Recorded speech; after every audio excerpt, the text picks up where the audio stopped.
Selamat sore Bapak Ibu, perkenalkan saya Ave dari Kumparan. Izin pertanyaan yang pertama untuk Bu Sri Mulyani. Untuk gaji PNS tadi juga nggak dibahas Bu, apakah akan naik atau enggak di tahun depan. Lalu di buku nota keuangan juga tertulis zero atau minus growth ASN 2026.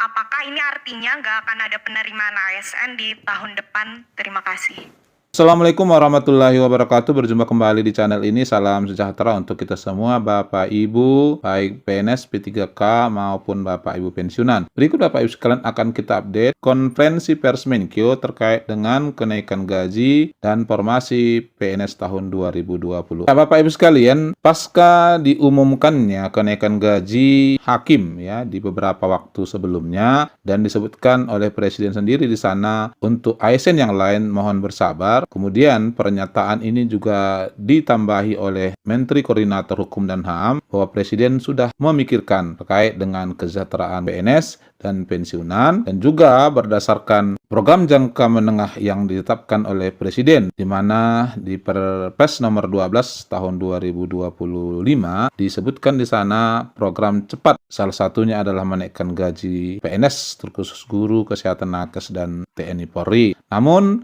dari paparan yang disampaikan oleh Presiden dan Menkyu, kita bisa lihat program-program prioritas yang disusun ini menggerus APBN tahun 2026. Salah satu yang paling besar kalau kita bandingkan dengan tahun 2025 adalah makan bergizi gratis. Di tahun 2025 anggarannya Bapak Ibu sekalian hanya 71 triliun, sementara untuk tahun 2026 ya anggaran untuk makan bergizi gratis adalah 335 triliun dan ini menguras APBN kita. Nah, lalu bagaimana dengan kenaikan gaji PNS dan pensiunan yang sebelumnya sudah banyak disinggung oleh Presiden dan Menteri Koordinator Hukum dan HAM? Ini kita akan sampaikan Bapak Ibu sekalian pernyataan resmi dari Menkyu dan juga program-program Presiden, sehingga dengan ini Bapak Ibu bisa dapat simpulan terkait dengan informasi valid kenaikan gaji PNS dan pensiunan tahun 2026. Informasi terkait dengan program prioritas, kemudian pernyataan untuk kepastian penerimaan CPNS tahun 2026 dan kenaikan gaji PNS tahun 2026 akan disampaikan oleh Menteri Ekonomi Bu Sri Mulyani. Baik, terima kasih. Mungkin Ibu Sri Mulyani mendapat. Untuk kebijakan PNS mengenai formasi, kita nanti koordinasi dengan Menpan RB. Seperti diketahui bahwa tahun ini juga sudah ada penerimaan, jadi nanti tergantung kebutuhan dari kementerian lembaga dan terutama juga dari daerah. Namun juga pada saat yang sama ada kapasitas fiskal yang juga harus dipertimbangkan. Jadi untuk hal itu kita belum melakukan exercise untuk terutama untuk rekrutmen. Untuk gaji kita juga akan melihat kepada fiscal space untuk tahun 2026 yang tadi mayoritas diisi untuk program-program prioritas nasional. Untuk target pertumbuhan 5,4%, tentu tadi kita akan coba melihat sumber-sumber pertumbuhan ekonomi. Pertama, kalau didengar dari Pak Ruslan, investment tadi cukup bagus dan kemampuan untuk bisa attract investasi lebih banyak.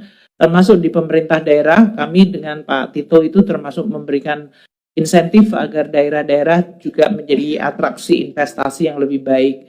Sehingga tidak hanya inflasinya yang rendah, tapi pertumbuhan dan investasinya meningkat.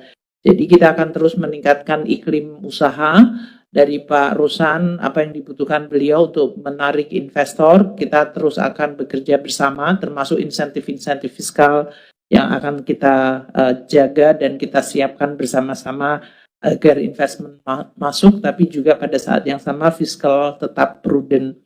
Untuk ekspor, mungkin ada beberapa yang bagus karena EU SEPA sudah diperoleh, kemudian beberapa comprehensive economic partnership, Pak Menko menyampaikan nanti dari Kanada dan yang lain-lain. Jadi destinasi ekspor kita mungkin akan lebih diverse. Itu satu. Yang kedua, tren dari artificial intelligence dan digital economy itu bukannya menurun tapi akan makin meningkat. Dan seperti yang disampaikan oleh Bapak Presiden bahwa Indonesia itu sangat kaya dengan rare earth, mineral yang dibutuhkan. Mungkin nanti Pak Menteri Dikti Saintek, beliau yang memahami itu sangat melihat potensinya luar biasa banyak. Jadi kita juga berharap untuk ekspor dan hilirisasi akan memberikan kontribusi yang cukup banyak dari sisi growth 5,4%. Untuk balance budget 2-3 tahun, kita lihat di 2026 dulu ya, belum mulai 2026, demikian 2-3 tahun, tapi saya melihat signal dari Presiden, jadi nanti kita juga akan siapkan sesuai tadi yang diharapkan. Tapi kita melihat setahap demi setahap, 2025 juga masih 4 bulan lagi, kita harus kawal, 2026 kita siapkan, dan kemudian direction yang dimintakan tadi oleh Bapak Presiden untuk suatu saat Indonesia balance budget, saya rasa itu adalah sesuatu yang nanti harus kita terus hitung dan nanti pasti dilaporkan kepada Presiden. Demikian ya. Untuk TKDD, saya rasa tadi kompensasi dari kementerian lembaga yang belanjanya di masing-masing daerah harus makin berkoordinasi dengan pemerintah daerah, sehingga baik pemerintahan maupun rakyat memahami apa-apa program, karena tadi jumlah dari belanja kementerian lembaga yang langsung kepada masyarakat 1.376,9 triliun. Jadi kalau TKDD tadi mungkin mengalami penurunan, kenaikan dari belanja pemerintah pusat di daerah itu naiknya jauh-jauh lebih besar. Dan itu yang makanya diharapkan sesuai dengan arahan Bapak Presiden, para menteri harus rajin untuk menyampaikan kepada masing-masing daerah. Nanti kami dengan Pak Tito juga dalam hal ini terus akan berkoordinasi. Untuk beberapa daerah yang mungkin mengalami tadi di bawah kemampuannya, seperti yang dipetakan oleh Bapak Mendagri, kami dengan Pak Mendagri terus berdiskusi untuk bagaimana mengatasi sehingga tidak ada daerah yang mungkin mengalami tadi pelayanan minimalnya terganggu atau terdisrupsi. Kita akan terus melihat dari fiscal space yang ada. Untuk Bloomberg tadi pertanyaan mengenai, sebenarnya terulang lagi ya, banyak mengenai apa-apa policy mengenai penerimaan negara. Saya sudah ulang tadi, dari sisi pajak kita akan meningkatkan beberapa enforcement menggunakan joint program. Kemudian untuk bea cukai, untuk policy mengenai cukai nanti kita sampaikan secara terpisah karena ini belum kita laporkan kepada Presiden dan direction dari Presiden untuk ke depan seperti apa.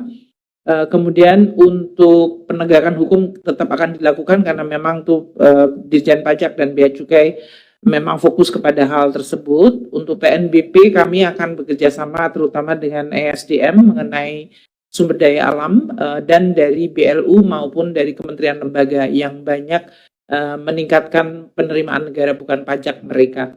Jadi kita akan terus meningkatkan dari sisi itu. Untuk kurs, saya rasa waktu kita diskusi di DPR dengan kurs 16.500, 16.900, waktu itu suasana pembahasan dengan DPR dan Bank Indonesia memang tergambarkan bahwa kurs mengalami tekanan akibat apa yang dilakukan, kan waktu itu pembahasannya mulai April ya. Jadi kita bisa melihat suasana waktu itu memang tergambarkan adalah kemungkinan tren dari mata-mata uang secara global melemah. Namun sekarang Presiden Trump ini kan sering sekali melakukan hal-hal yang tidak terduga, yang kemudian menyebabkan dolarnya sendiri, bukan kurs yang mata uang lawannya, tapi dolarnya sendiri kemudian karena berbagai ketidakpastian di Amerika Serikat sendiri cenderung kemudian mengalami pelemahan. Berarti lawannya dalam hal ini mata uang lainnya menjadi relatif menguat.